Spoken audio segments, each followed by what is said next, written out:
Buenos días, hermanos, ¿cómo están? Bienvenidos. Un viernes más que el Señor nos ha dado, precioso, tal vez demasiado caluroso. Espero que estén bien y con la paz del Señor pues podamos llevar un día bendecido en la vida cristiana. Vamos a Génesis, capítulo 17, versículo 5, que os voy a leer. Génesis 17, 5. Y no se llamará más tu nombre Abraham, sino que será tu nombre Abraham, porque te he puesto por padre de muchedumbre de gentes. Hasta aquí. Hoy quiero que pensemos en algo que era bastante habitual, o por lo menos en bastantes ocasiones podemos encontrar a lo largo de la Escritura, a lo largo de la Biblia, y es el cambio de nombres. Es decir, no cambio de persona, sino cambio de nombre de pila o nombre común. Y es en este caso, en el caso de Abraham, que vamos a centrarnos hoy y después en nosotros mismos. Aquí el Señor iba a hacer algo muy hermoso. Abraham significa padre de muchos. Y Dios iba a cambiarle el nombre por el Abraham, una H intercalada ahí, que significaría padre de naciones o padre de grandes multitudes. Bueno, en primer lugar resulta un poco paradójico que Abraham se llamase Abraham, es decir, padre de muchos, cuando no era padre de nadie. Todos sabemos que los nombres no los elegimos, los nombres nos los ponen los padres o los familiares. Y en este caso yo imagino que los padres de Abraham pusieron este nombre con un deseo de que ese hijo pues fuese en realidad eso, padre de muchos. Sin embargo, la historia nos enseña pues que a las alturas de la vejez de Abraham no había tenido ningún hijo porque su mujer Sarai era estéril. Pero Dios, soberano, va a dar un vuelco en la vida de este hombre. Y todo va a comenzar con un cambio en su nombre. Dios le va no a llamar padre de muchos, sino que le va a poner el nombre de padre de grandes naciones, padre de grandes multitudes. Y ese Abraham sería verdaderamente padre de muchos, no solamente físicamente o de descendencia, sino también espiritualmente.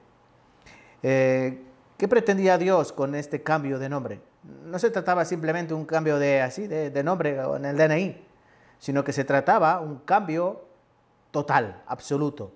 Un cambio de identidad, era un cambio de posición, era un cambio de trabajo para el Señor y sobre todo cómo Dios obraría a través de ese nuevo nombre.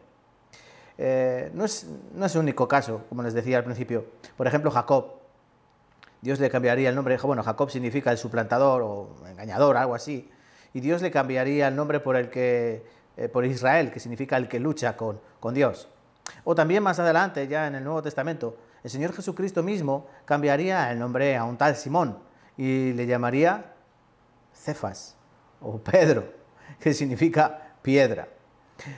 Los nombres tienen, o a veces tienen mucho que ver con la personalidad de las personas. Y más en la antigüedad, ¿no? Se caracterizaba a las personas por ese nombre, por ese apelativo. De hecho, Pablo, o como se llamaba antes, Saulo significa enaltecido, exaltado. Él se cambió el nombre por Pablo, que significa, o Paolos, que significa pequeño.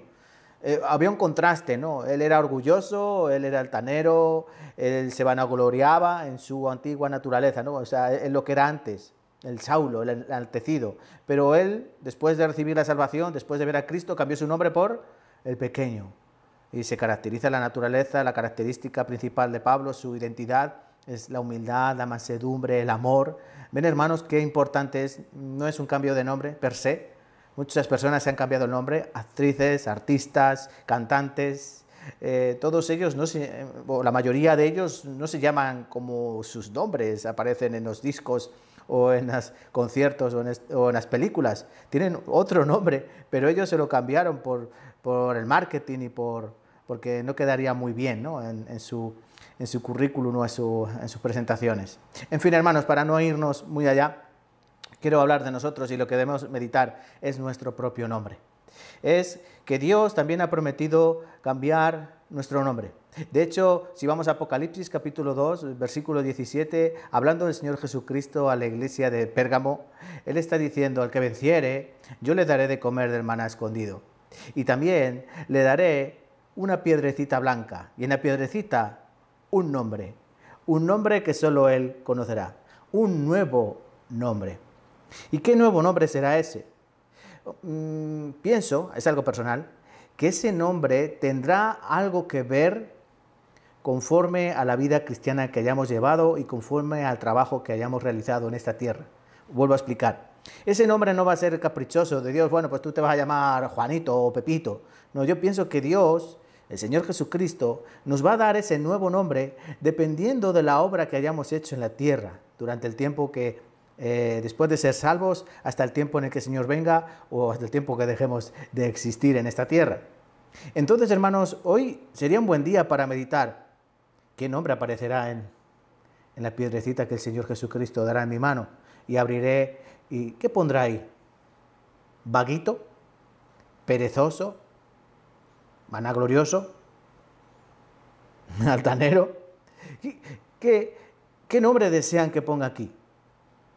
Es decir, hermano, nosotros no podemos elegir el nombre, pero sí, con lo que nosotros trabajemos, con las características que empleemos y con los dones que hemos recibido, el Señor está preparando o ha preparado ese nombre precioso para nosotros. Ahora debemos encargarnos de dar honor a ese nombre precioso que el Señor Jesucristo nos dará. Entonces, hay personas que llevan su vida cristiana muy pobremente. Entonces, a lo mejor, cuando Cristo les dé su nuevo nombre en esa piedrecita blanca, ¿qué pondrá? Pobrecito, pobrecito. O alguno que lleva su vida cristiana de manera muy, no sé, muy regular, muy común. ¿Cómo pondrá el nombre en la piedra? ¿Vulgar? ¿Común? Bien, hermanos, esta piedra está en blanco. Nosotros ahora no sabemos qué nombre nos pondrá el Señor, pero lo que sí podemos hacer es poner a trabajar esos dones que hemos recibido, con diligencia, con paciencia, con perseverancia, para que cuando el Señor nos dé ese nombre, abramos nos dé esa piedrecita, ¿no? Esta piedrecita, y abramos la palma de la mano y veamos ese nombre escrito ahí. Podamos reconocer que hay mucho trabajo escondido, que ha habido mucha pasión por Cristo y por la Iglesia, y que de verdad no hemos, como diría Pablo, no hemos corrido en vano la carrera de la fe. Vale, mis amados hermanos, recuerden, una piedrecita blanca, un nombre nuevo, pongamos algo de él, pongamos ahí algo digno para que el Señor Jesucristo nos dé un precioso nombre. Vale, amados hermanos, les dejo con esta meditación, espero que les sirva y que nos vemos la semana que viene. No se olviden, si Dios quiere. Cuídense mucho.